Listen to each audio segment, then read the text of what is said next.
ওই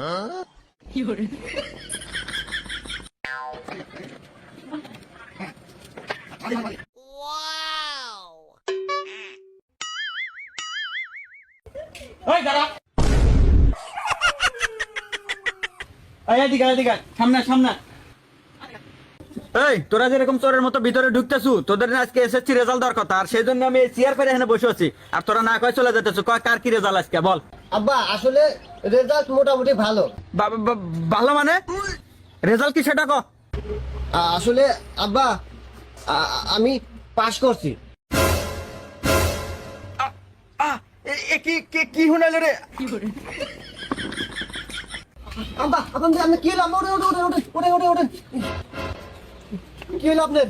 তুই আমার এত সুন্দর স্বপ্নটা একবার ধুলিসাৎ করে দিলি। মন্দির পড়লা তোরে আমি চাইছিলাম যে